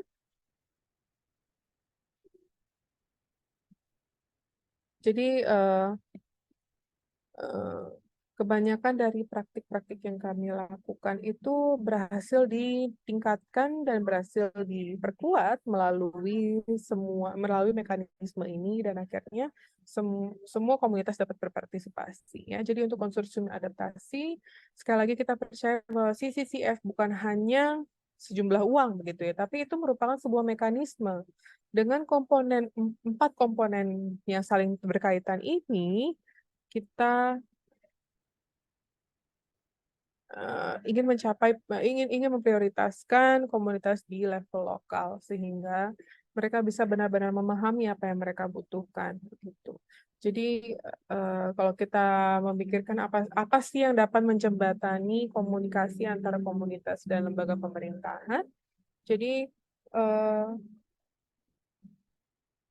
kalau kita harus melakukan proses konsultasi, banyak proses konsultasi, dan kita harus memastikan bahwa di level-level yang lebih akar rumput, mereka yang termarginalisasi, mereka yang minoritas, mereka yang rentan, anak-anak, perempuan, orang-orang dengan disabilitas, atau organisasi berbasis kepercayaan, atau organisasi swasta, semua merupakan bagian dari mekanisme ini. Dan ketika kita melakukan konsultasi publik, semua perwakilan dari segmen populasi utama ini benar-benar diundang dan dilibatkan dalam pengambilan keputusan. Jadi semua ini kita lakukan ketika implementasi sudah terjadi, dan kita tahu bahwa komunitas juga harus mengintegrasikan kebijakan lokal begitu ya, dan informasi-informasi lokal. Semua harus diintegrasikan dalam proses. Nah, seperti apa sih rencananya dan bagaimana CCCF itu dapat memastikan bahwa pendanaan iklim benar-benar diusahakan digunakan secara baik. Jadi ada beberapa aspek di sini yang bisa Anda baca ya. Em, yang pertama eh, perihal otoritas dan yang kedua legalitas begitu ya. Dan kemudian tentang komunitas siapa yang mengelola. Jadi seperti Anda bisa lihat dalam bagan di sini ya, seperti apa alur pengetahuan. Karena pengetahuan lokal itu sangatlah penting perihal untuk resiliensi iklim dan bagaimana pendanaan dan keputusan yang diambil itu benar-benar merefleksikan apa yang dibutuhkan oleh komunitas. Jadi em, seperti ini flowchart-nya. Misalkan Komite Planning Climate Change itu ngapain sih? Jadi di tingkat yang paling kecil di Kenya, mereka adalah pilar utama dari semua proses ini. Maka ide-ide komunitas atau pengetahuan daerah, kebijakan lokal, itu lahir dari proses-proses ini, dari diskusi di rumah tangga, masuk ke diskusi komunitas, kemudian masuk ke perencanaan di tingkat regional, begitu. Jadi semua itu benar-benar diatur di bawah hukum, sehingga mekanisme yang bisa mereka tempuh itu sudah dikelola dengan baik. Jadi mereka berkonsultasi juga dengan perwakilan dari sektor yang berbeda-beda, terutama sektor yang benar-benar terdampak oleh perubahan iklim. Dan juga perihal investasi lokal yang memang disetujui oleh semua pihak. Komunitas biasanya itu digunakan untuk memastikan bahwa semua kepentingan dari populasi itu direfleksikan dalam investasinya. Jadi, kita ingin membuat struktur pendanaan global dan kita juga pastikan bahwa pendanaan nasional itu memang mengalir ke komunitas dan juga donasi dialokasikan dengan baik. Dan sepanjang pilot project, 90% dari semua pendanaan yang diberikan memang digunakan untuk membangun atau mendukung tindakan ataupun solusi-solusi iklim berbasis lokal. Dan sisa 10%-nya digunakan untuk keperluan administratif, begitu. Jadi, di level subnegara atau sub-country level, ada banyak komunitas dengan kebutuhan yang berbeda-beda juga kan. Jadi, investasi subnasional itu kemudian menjadi uang yang digunakan untuk mendukung investasi tingkat lokal dan digunakan untuk solusi-solusi iklim di tingkat lokal pula.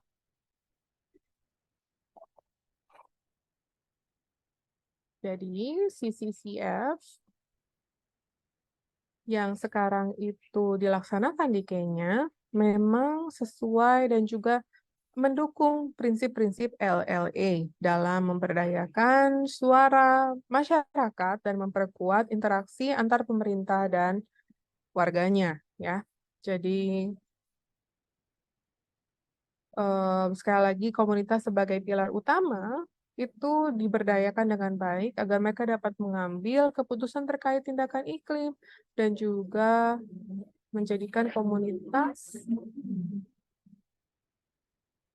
dan bukan hanya dalam mengidentifikasi solusi-solusi iklim tapi juga melakukan menciptakan atau merancang proposal bankable begitu, proposal yang baik dan mengambil keputusan serta menjalankannya. Jadi penting juga untuk memperkuat relasi antara komunitas atau warga dengan negara karena jika kita bisa melakukan pendekatan kepada aktor-aktor pemerintahan akan sangat mempermudah akses dan mereka dan kalau komunitas juga dapat contohnya ya memanggil warga apa namanya petugas pemerintah untuk mengecek fakta atau apa itu yang kita lakukan sebenarnya dan membangun hubungan ini dengan baik. Dan terakhir kita harus mendukung komunitas dari bottom up. Jadi kita memastikan bahwa komunitas itu memang dilibatkan dari awal untuk menentukan sebenarnya apa sih yang harus dilakukan, kapan harus dilakukan,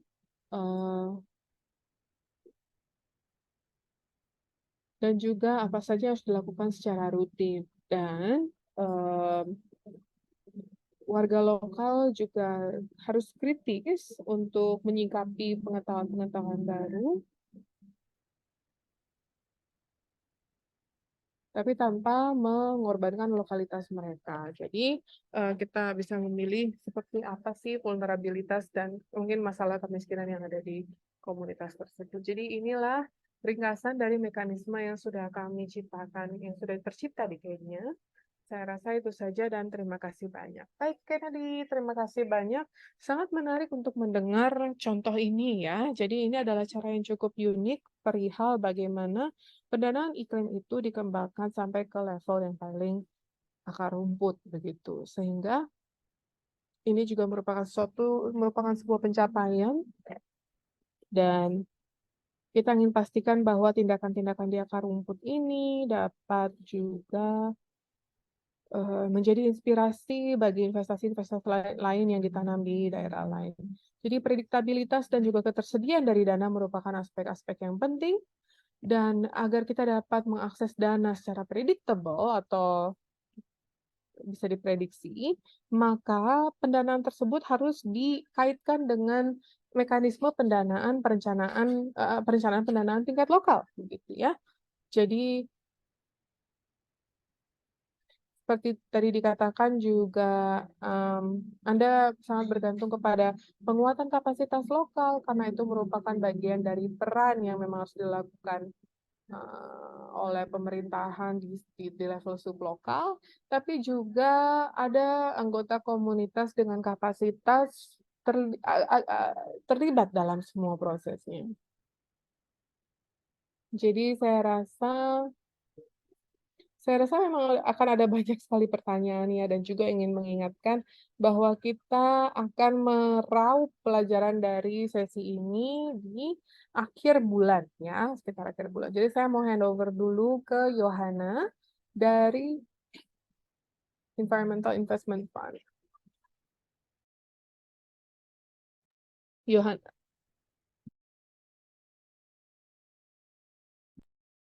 Yohana akan menjelaskan tentang seperti apa kasusnya di Namibia. Silahkan. Baik. Selamat pagi, selamat siang, atau selamat sore bagi semua. Nama saya adalah Joanna Hainana. Saya adalah anggota dari Environmental Investment Fund di Namibia atau EIF. Mungkin banyak dari Anda yang tidak tahu Namibia itu di mana. Ini adalah negara semi arid di bagian benua Afrika, dan ini merupakan negara yang sangat besar. Walaupun populasi kita kurang dari 3 juta orang.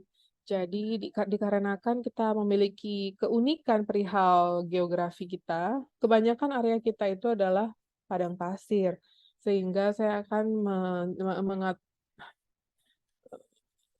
menghandle proyek yang dananya datang dari GCF. Jadi sedikit berikan latar belakang, EIF Namibia itu merupakan accredited entity dari GCF ya, makanya itu yang akan saya jelaskan dulu. Sedikit latar belakang, di sebelah kanan ini, gambar sebelah kanan ini adalah inisiatif-inisiatif yang sudah dilaksanakan oleh proyek kami, begitu ya, dengan penerima manfaat yang relevan, dan saya akan jelaskan lebih lanjut ya nantinya. Jadi saya dari assessment vulnerability melaporkan ke Kementerian Lingkungan di Namibia tahun 2012 sebenarnya ada kebutuhan ya untuk menciptakan laporan tersebut, dan Namibia itu melihat bahwa kita merupakan ada komunitas yang paling rentan yang terletak di community forest di Namibia yang sekarang sedang menghadapi dampak paling buruk dari perubahan iklim. Jadi mereka harus dibantu menciptakan strategi dan mekanisme agar mereka dapat meningkatkan resiliensi mereka terhadap perubahan iklim. Dan di hari tersebut, karena EIF itu diakreditasi tahun 2017 oleh GCF, dan kita memiliki designated entity juga yang memberikan uang kepada ERF untuk mendrafting proposal dan juga community forest, begitu ya, sehingga komunitas-komunitas yang memang tinggal di daerah tersebut bisa bisa memperoleh pendanaan agar mereka dapat mengimplementasikan beberapa proyek yang mereka sudah canangkan. Nanti saya akan jelaskan lebih lanjut ya. Oke, jadi saya juga mungkin nanti akan menjelaskan bahwa konseptualisasi dari proposal proyek ini sebenarnya tidak mudah sama sekali ya. Saya harus mengumumkan hal ini karena beberapa mekanisme funding atau pendanaan itu seringkali tidak begitu mengindahkan kebutuhan lokal dan juga pengambilan keputusan di mana salah satu dari penerima manfaat akan datang dan kemudian kita cari rumahnya di mana, kemudian kita tanyakan kepada mereka seperti apa tantangan mereka dan apakah ini alasan Anda melakukan proyek ini, begitu kita tanya seperti itu. Jadi proposal proyeknya itu digodok sekitar 3 bulan, kemudian dikumpulkan ke GCF, dan GCF butuh 3 bulan untuk melakukan approval terhadap proposal tersebut. Dan sekali lagi, karena kita memulai akreditasi itu dari tahun 2016, dan board dari GCF itu baru mengapprove di akhir 2016. Dan sekali lagi, karena kita juga masih baru sekali di IRF, masih berpikir tentang bagaimana kita dapat melaksanakan kebijakan mereka untuk kebijakan kami, maka proyek ini hanya akhirnya bisa dilaksanakan di akhir 2017, ya, di mana ada beberapa pertemuan-pertemuan untuk menciptakan proyek ini, men-training penerima manfaat, lalu agar agar mereka dapat memperoleh keuntungan dari proyek ini, begitu. Baik, jadi judul dari proyek ini adalah climate change resilience, menciptakan resiliensi perubahan iklim dan juga menciptakan community forest. Nah, kenapa kita menciptakan proyek ini? Sebenarnya masalahnya itu apa sih? Jadi apa saja finding yang kita temukan di tingkat lokal? Seperti tadi saya sudah katakan, Namibia itu adalah negara yang berkembang, dan sebagai negara berkembang, Namibia menghadapi banyak sekali tantangan, biasanya datang dari sumber daya dan juga pengetahuan perihal bagaimana sih kita dapat memitigasi beberapa dampak dari perubahan iklim, dan juga apa saja strategi-strategi yang dapat menguntungkan para warganya.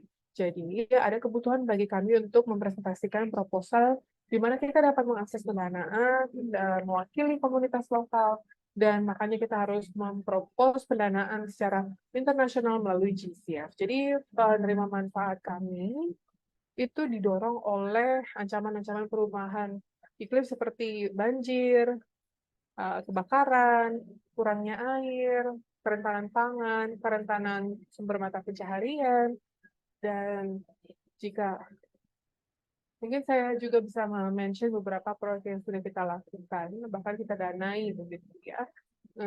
Jadi agar kita dapat berikan sedikit latar belakang, ketika contohnya ya, saya ada tinggal di daerah yang memang terendam banjir. Jadi ada beberapa orang yang memang harus tinggal di situ karena mereka menerima keuntungan pertanian tinggal di daerah tersebut. Tapi dikarenakan banjir, mereka harus pindah ke daratan yang lebih tinggi agar mereka dapat menyelamatkan diri mereka.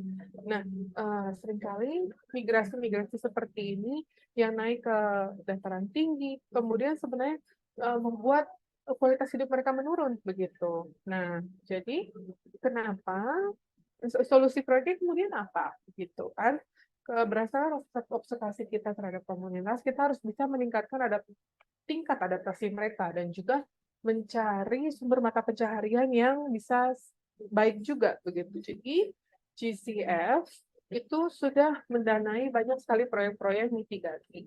Tetapi sayangnya proyek-proyek adaptasi itu tidak banyak disentuh begitu ya.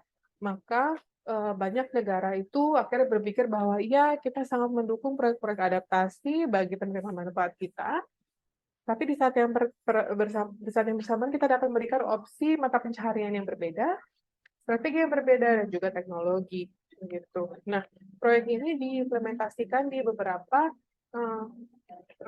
investment windows. Yang pertama adalah climate resilience. Jadi untuk proyek-proyek yang ingin mencari resiliensi iklim di bidang agrikultur, dan juga sistem-sistem mata pencaharian contohnya hidroponik atau em, rumah kaca. Jadi kita sangat mendorong orang-orang agar menjadi self-sufficient atau bisa memenuhi kebutuhan mereka sendiri perihal pangan. Eh, Backyard gardening contohnya atau menanam hortikultur dan juga eh, me- dan juga beternak begitu. Jadi perihal infrastruktur iklim, kita mendanai proyek-proyek yang dapat menangani kerentanan dari rumah tangga melalui adaptasi infrastruktur, memperkenalkan teknologi EBTKE. Jadi untuk beberapa daerah-daerah terpencil di Namibia, kita punya namanya BOHOT ya, yang dapat menyediakan apa yang dibutuhkan oleh komunitas ini. Tapi para BOHOT itu kebanyakan menyediakan energi yang berdasarkan diesel. Diesel itu kan tidak begitu ramah lingkungan ya. Jadi di bawah proyek ini kita mencoba merehab semua pohon itu dan kita gantikan dieselnya menjadi sumber eh, energi yang lebih ramah iklim begitu ya. Dan yang berikutnya jika kita ingin memperkuat resiliensi dan juga fungsi logis dari komunitas dan juga memperkuat ekosistem, kita melakukannya melalui intervensi manajemen kebakaran, inventory hutan, kemudian meningkatkan grassland atau tempat merumput begitu ya bagi para ternak. Nah, bagaimana sih proyek ini didanai? Jadi, ini proyek pertama, ini merupakan proyek pilot, bukan hanya di Namibia, tapi juga di seluruh dunia ya. Jadi, didanai melalui Enhanced Direct Access Modality atau cara EDA ya. Jadi EDA ini atau Enhanced Direct Access itu itu kan alat yang ingin mengakses para penerima manfaat secara langsung, bukan menyalurkannya ke pihak ketiga atau NGO di mana NGO akan melaksanakan proyeknya mewakili si penerima manfaat. Itu tidak seperti itu ya. Jadi EDA itu merupakan cara pendanaan yang menghapus peran pihak ketiga ini sehingga eh, daripada mencari pihak ketiga untuk mewakili kami, IDA itu berpikir gimana kalau kita langsung kirimkan saja ke para penerima manfaat begitu. Jadi proyek-proyek ini biasanya sangat-sangat self-driven begitu ya. Jadi proposal kita itu mengidentifikasi bahwa memang komunitas itu sangat mendorong penciptaan proposal seperti ini. Dan ketika mereka melakukan perancangan proposal ini melalui IEF, mereka butuh training. Mereka mengatakan butuh training dan juga tipe-tipe proyek yang ingin mereka lakukan, mereka kemudian mulai bisa merancang proposal mereka sendiri dan mengumpulkannya ke NGO. Jadi um, bantuannya itu sekitar 50.000 sampai 400.000 USD dan kita sudah mendanai sekitar 51 grant begitu ya. Walaupun awalnya proyeknya itu hanya mengejar 30 ya. Jadi terlebih bagi adaptasi dan sekali lagi landscape-nya itu sangat luas, Namibia itu sangat luas begitu ya. Jadi banyak pendanaan itu dialurkan melalui komponen-komponen direct access begitu ya. Jadi GCF itu sebagai main defender ya, sebagai accredited entity, GCF sebagai accredited entity dan mereka juga menerima pendanaan dan juga mengirimkannya secara langsung kepada penerima manfaat. Jadi sebenarnya tujuan dari IA itu sebenarnya 10% management fee, di mana mereka menjadi host dari PMU dan uangnya dapat disalurkan secara langsung kepada supplier. 90% dari jumlah dana itu sebenarnya begitu ya. Jadi 90% itu langsung masuk ke supplier dan mereka langsung mengumpulkan infrastruktur materi yang dibutuhkan dan juga mereka hanya menerima sekitar 5% untuk fee project management mereka. Jadi seperti itulah aransemennya untuk memastikan bahwa dananya itu benar-benar digunakan untuk keperluan yang seharusnya, begitu ya. Jadi kenapa metode EDA ini dibutuhkan sih? Karena kita berpikir atau pemerintah berpikir bahwa Kalau kita dapat memberikan bantuan kepada masyarakat secara langsung, ini menunjukkan indikasi bahwa komunitas kita di di akar rumput itu mereka memang paling terdampak oleh perubahan iklim begitu ya, dan sangat sangat butuh agar mereka yang paling terdampak itu benar-benar bisa mengakses uangnya begitu ya, daripada disalurkan melalui pihak ketiga tertentu. Jadi penerima manfaat itu juga melalui institusi mereka masing-masing begitu kan ya. Jadi dan mereka juga harus mengikuti kebijakan yang berlaku dan mereka harus bisa diaudit. Mereka juga memiliki tanggung jawab untuk melapor secara langsung kepada pemerintah. Jadi sangat lebih mudah bagi kami untuk memonitor progres dari atau kemajuan dari proyek-proyek mereka dan mendokumentasikan implementasinya sebagai bagian dari NDC ke Paris Agreement gitu, ke konvensi Paris. Nah, yang terakhir, oh ya, oke. Terima kasih banyak. Kalau memang ada pertanyaan, saya akan coba jawab. Terima kasih. Baik, terima kasih banyak, Joanna. Jadi, kita tadi sudah mendengar proyek-proyek ini sebenarnya muncul dari vulnerability mapping begitu yang sudah dilakukan di tingkat nasional. Jadi, ini merupakan jawaban dari assessment tersebut sehingga National Adaptation Plan itu muncul sebagai respon dari vulnerability assessment. Jadi proyek-proyek seperti ini memang harus berdasar dari prioritas pemerintah itu sendiri dan kerentanan yang memang harus ditangani. Pada akhirnya semua itu menunjukkan bahwa memang komunitas itulah yang memang harus menerima manfaatnya secara langsung ya, dan mereka yang harus diprioritaskan.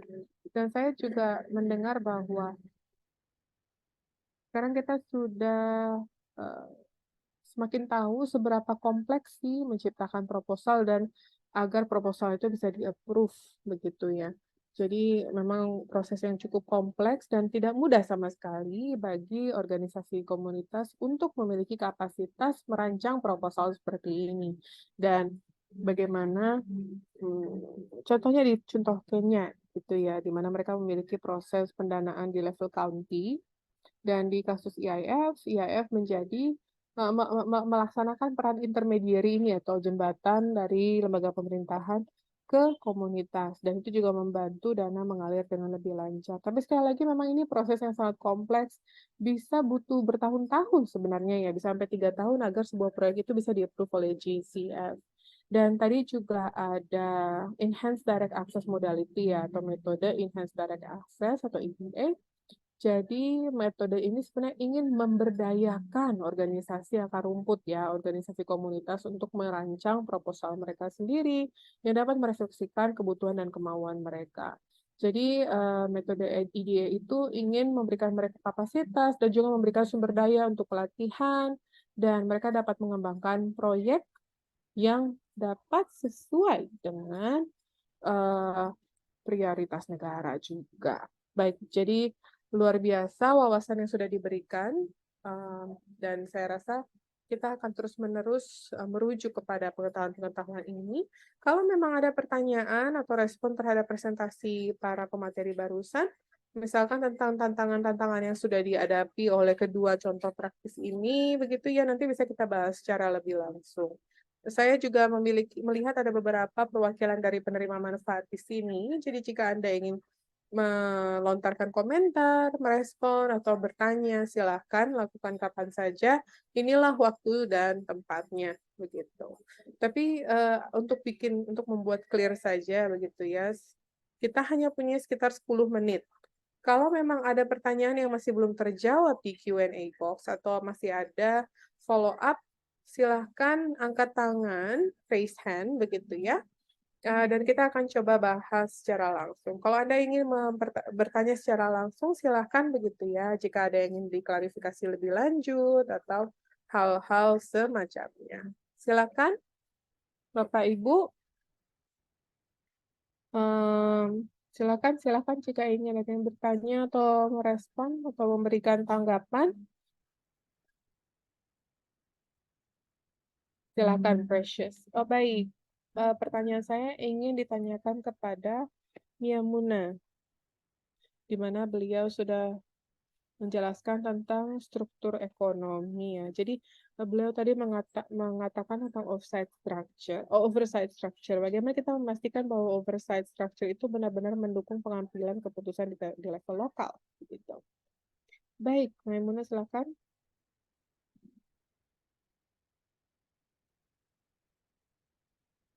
Baik. Jadi untuk menjawab pertanyaan tersebut, sorry saya tadi nggak lihat siapa yang bertanya ya. Oke, tapi sebenarnya ini agak sulit ya untuk menentukan sebenarnya apa sih yang pasti akan efektif, mana yang tidak efektif. Tapi saya juga coba saya coba jawab ya. Contohnya di sektor EBTKE, ada beberapa tantangan terkait proyek-proyek yang dapat dilakukan di tingkat komunitas, tapi sebenarnya tidak begitu bermanfaat bagi tingkat komunitas, tapi ini dapat menguntungkan level nasional karena membawa pemberdayaan ekonomi, memberikan akses energi, dan memberikan kesetaraan perihal akses energi. Tapi akan dilakukan oleh developer dari negara lain, bukan dari developer lokal, dan juga proyek-proyek ini sudah dilakukan akan dilakukan di tanah yang dianggap sebagai tanah adat begitu, sehingga akan sebenarnya merugikan komunitas, bukan mendukung komunitas lokal, sehingga menjadi dilema kan.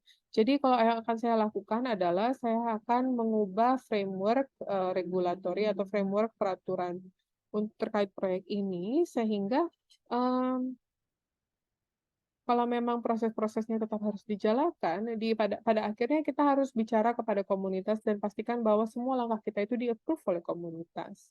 Begitu ya, karena komunitaslah sebenarnya yang kita inginkan harus merancang dan mengajukan proposal kepada pemerintah.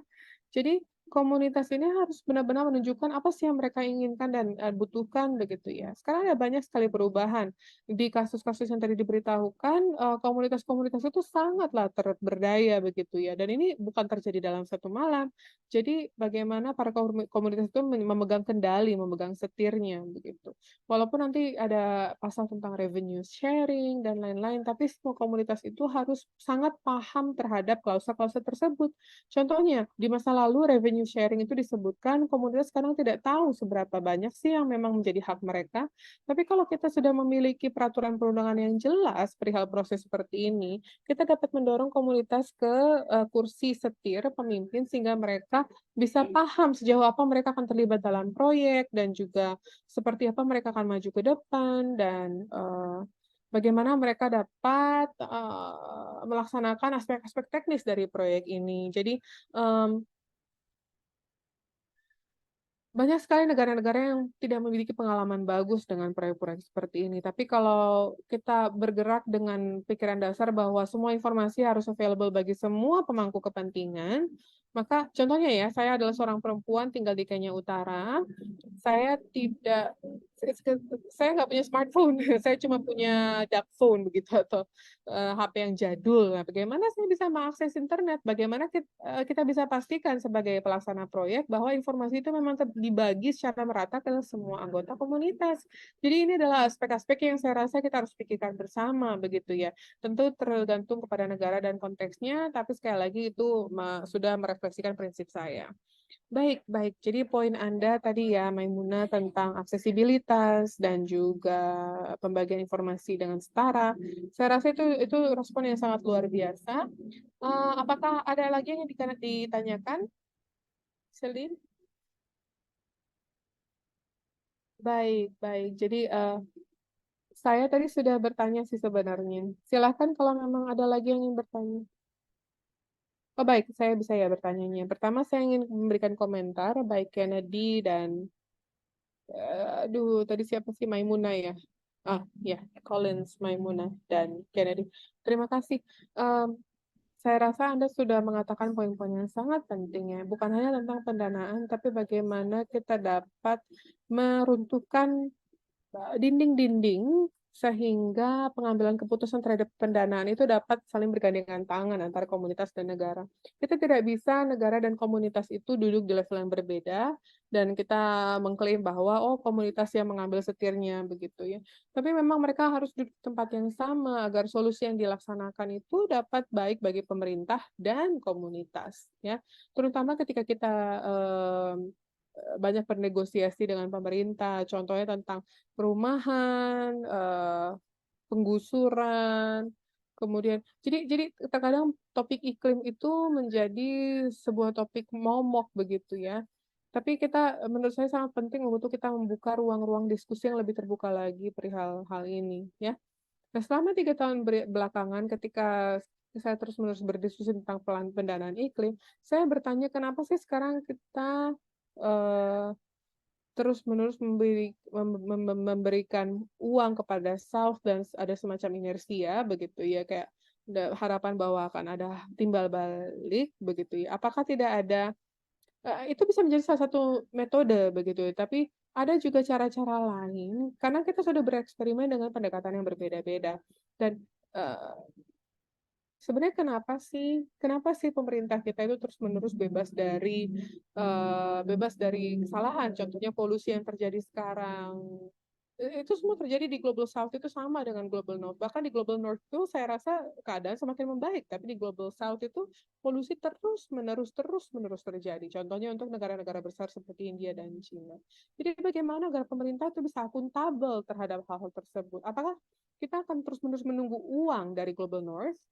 Itu akan menciptakan inersia yang sangat buruk saya rasa. Ya poin yang sangat penting ya. Terutama kalau kita bicara tentang prediktabilitas, reliabilitas, dan yang ingin dilakukan oleh pemerintah Kenya untuk membuka akses terhadap pendanaan iklim yang spesifik begitu ya. Jadi itu merupakan usaha agar cara-caranya lebih predictable dan terinstitusionalisasi dan jadi agak piecemeal begitu ya. Satu proyek di sini butuh 3 tahun untuk berkembang, butuh 3 tahun untuk tapi sekali lagi pendanaan yang diterima agar dapat melaksanakan proyek tersebut melalui kerangka institusi yang baik, saya rasa akan sangat menarik untuk mencari tahu sebenarnya dananya itu dari mana sih. Tapi tentu saja jangan sampai ini menghambat langkah negara-negara untuk menciptakan aksi iklim mereka sendiri, walaupun mereka terikat dengan budget existing yang mereka miliki sekarang. Tapi kita bisa katakan bahwa kalau sebuah provinsi atau sebuah kota ingin melaksanakan budget mereka yang dengan cara yang sangat merespon terhadap dampak perubahan iklim, maka mereka harus melakukannya dengan adaptif begitu ya, atau kalau memang nanti ada climate shock yang terjadi dan kemudian mengganggu fungsi infrastruktur contohnya begitu ya, akan sia-sia kan. Jadi saya rasa sangatlah penting untuk melaksanakan proses perencanaan dan budgeting dengan sangat-sangat baik begitu. Jadi perencanaan tersebut harus atau mengikut sertakan tindakan iklim yang diprediksi dan advokasi di sini bermain sangat penting karena diskusi tentang topik ini harus terjadi dalam proses perencanaan rutin yang dilakukan oleh pemerintah lokal agar agar budgetnya bisa tahu begitu ya dan kita usahakan agar isu ini dapat dibuat sebagai sesuatu yang spesifik yang memang diprioritaskan dan sekali lagi akuntabilitas pemerintah, saya rasa organisasi akar rumput dapat bergabung dan kemudian menyuarakan apa sih yang sebenarnya mereka inginkan dalam forum-forum pemerintahan seperti itu. Yang berikutnya, karena tadi ada juga ESG environment itu yang semakin berkembang dengan partisipasi dari perusahaan-perusahaan besar begitu ya yang harus menghitung bukan hanya profit, keuntungan dan juga kerugian tapi juga mengukur social impact mereka. Jadi kerangka seperti ini sudah mengubah beberapa keputusan yang diambil oleh pemerintah sehingga mereka bukan hanya melakukan greenwashing terhadap proses bisnis mereka dan jika ada perusahaan-perusahaan yang tidak bertanggung jawab terhadap apa yang mereka lakukan, mereka dapat akuntabel begitu. Dan organisasi akar rumput dapat memiliki kekuatan untuk membuat mereka akuntabel karena semua hal tersebut akhirnya sangat penting dipertimbangkan demi kemaslahatan supply chain, value chain mereka dan proses-proses bisnis mereka. Begitu. Baik, sejauh ini ada pertanyaan atau tanggapan lainnya?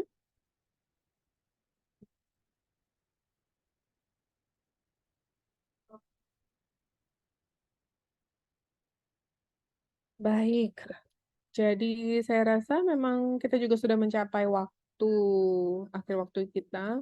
Sebenarnya menarik sekali, walaupun topik ini sangat kompleks, kami berharap bahwa Anda dapat bahwa apa yang kita bahas dan semua pembicara kita pada hari ini sangat bermanfaat bagi Anda, dan kita harap pengetahuan yang kita peroleh hari ini dapat memperkaya pengetahuan Anda agar di sesi-sesi berikutnya kita dapat menggali lebih jauh lagi tentang topik ini. Baik, terima kasih banyak atas waktu dan partisipasinya, dan saya sangat menanti sesi berikutnya. Sampai bertemu lagi, terima kasih.